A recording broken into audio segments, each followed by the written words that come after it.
right, so let's discuss the whole aspect of who is the MVP. Over on Nerdist.com, Lindsay Romaine argues that Drogon was the episode MVP because in the end he carried out his mother's wishes and melted the throne, which essentially broke the wheel in Westeros. Who is your MVP and why? Whoever wants to take it first.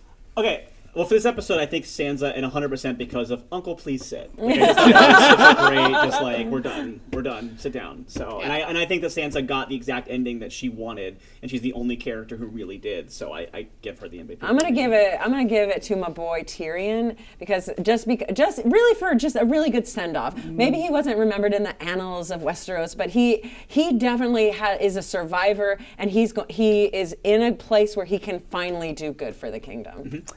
I'm gonna give it to Arya because even though we didn't get to see her change into a faceless person again, which would have been awesome, we do know that she's gonna do like literally taking us all the way back to the pilot of being like, I just want to know what's beyond this. I'm literally done with this land. It is so trash.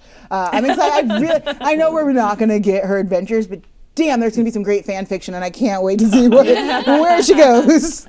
Mine has to go to Ghost for being the sole moment of joy that I felt in this episode. That good boy beyond the wall finds out that his horrible dad didn't send him to a farm upstate to hang out with Tormund until the end of time. He gets like, his that will pets. be so bad. Yes, like, thank God. If he didn't pet that dog, I was going to flip my TV over. I'm gonna be kind of a cheater on this and say I'm giving it to all the actors for still managing to do good acting with what they were given at the end of this, trash, trash finale. So props to them for still forcing it to somehow work.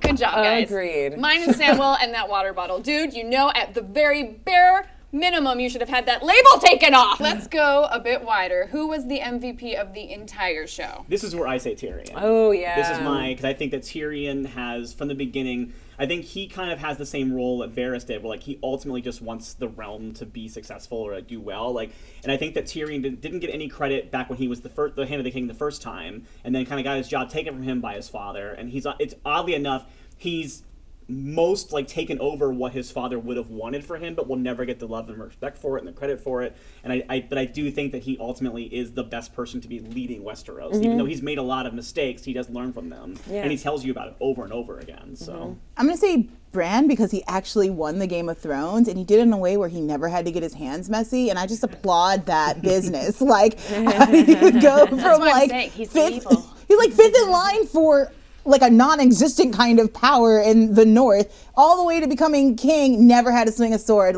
Bravo, sir, you did that. Unreal. He is the messiest bitch who loves drama who has ever rolled this earth. That's your decision, John. I don't know. You'll just have to tell them yourself. For you, put me in the garden. Why do you think I rolled all the way out here? Ching. Sir, nasty. what? You didn't even want to. I don't want anything, but I came all the way here to be king.